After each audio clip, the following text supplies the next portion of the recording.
Welcome back to Silent Sunday, where there are no talkies allowed here. It's so good to be talking about a silent film again. It's been too long. Today we're talking about The Lodger, a story of the London fog from 1927, directed by the one and only Alfred Hitchcock. This is Hitchcock's third film, but it is the first true Hitchcock film, as he himself described it. The movie is an adaptation of the novel with the same name by Marie Loudness, as well as a play called Who Is He by the same person. And it is about a serial killer who kills blonde women every Tuesday night and has the town up in arms and causes many of the blonde women at a fashion show to begin wearing dark wigs to hide their blonde hair. Meanwhile, a landlady and her husband rent a room in their house to a mysterious man, but he acts suspicious and some begin to believe that he may be the infamous murderer who goes by the name The Avenger. For a long time I thought that Hitchcock's first true thriller was The Lady Vanishes from 1938, but then I realized that The Lodger was the movie that put Hitchcock on everyone's radar, and I can see why. The Lodger has so many captivating and innovative shots that I sometimes wonder why Orson Welles gets all the credit for being such a pioneering director. Don't get me wrong, he was a pioneering director and one of the best at it, but if you look at the camera work being done in this movie, it's just wondrous. From the fade shot of the characters looking at a ceiling fan to a shot of the lodger pacing back and forth being layered above the fan just makes me realize how ahead of his time Hitchcock was, and this was over a decade before Citizen Kane. Ivor Novello plays the lodger, and the eye acting from him is some of the best that I've seen in a silent film. The character is either very pale or he was wearing a lot of makeup because the way his face contrasts with the scenery around him at first distracted me, but then when I saw how I was supposed to follow his eyes and that the makeup enhanced that look, I then became fully absorbed with this character.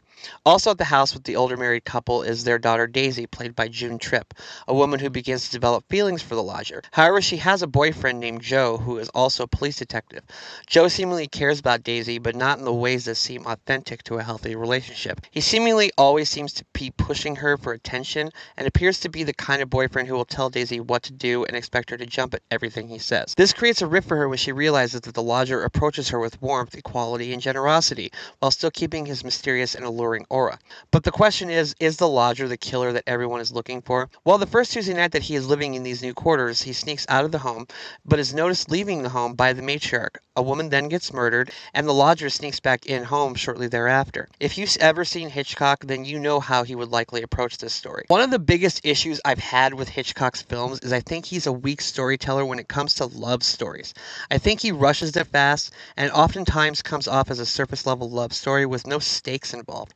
With this movie, I think he gets it mostly right. The fact that it's a silent film and the two leads are doing such a good job of communicating their feelings for each other through their faces instead of wooden dialogue helped me believe in the chemistry between these two characters more than most other love stories I've seen in a Hitchcock film. One of the things I like the most about this movie is that it is both a love story and a thriller mystery, and they are both balanced perfectly so you don't feel like one is taking precedence over the other. Even when there are tender moments between the lodger and Daisy, there is always that looming feeling of suspense. Are we following the story from the viewpoint of the killer? Is Daisy his next target? We're asking ourselves those questions while smiling at how sweet and gentle the characters are to each other. The third wheel in this love story, the police detective, seems to care more about catching the Avenger than he does his relationship with Daisy. But he has serious reprehension toward the lodger, but it seems to be in a viewing Daisy as a trophy prize kind of way. So I think the script is designed for us to dislike this character. I know I did. My biggest complaint with the film, though, is Daisy's parents. I think that they don't really contribute much except to be eyes of potential events that may or may not be occurring, and for them to just sit around with weird looks on their faces whenever there is a revelation about another victim or seeing the actions of the other three characters. I think it's overacting for these two, which is weird for me to say in a silent film, but that's how I saw it. My favorite scene in the whole film is this one, when the lodger is sneaking out of the house and he unknowingly wakes up the landlady.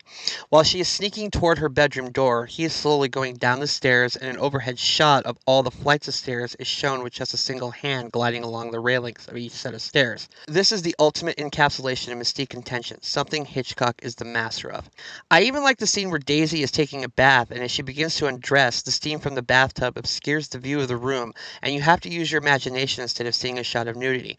This is the perfect melding of eroticism and suspense, two themes that are in almost all of Hitchcock's films. Martin Scorsese is known for portraying characters with Madonna horror complexes, and Hitchcock is known for taking the seductive and pairing it with it being on edge. Something so many thrillers just never understood, and most thrillers still don't.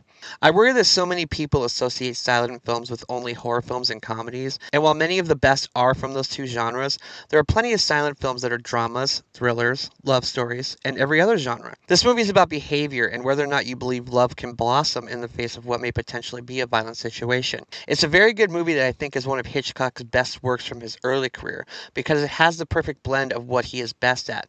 He hadn't perfected his formula when he made this movie, but you can see it being created as the picture presents itself. And it just makes you happy for all of the great pieces of art that are still to come from this marvelous director. There is a lot I have left out regarding themes and the resolution of the story because I want people to see it for themselves, but I promise you, you won't be disappointed. This is a very good film from one of the best directors to ever live. I give The Lodger 3.5 stars out of 4.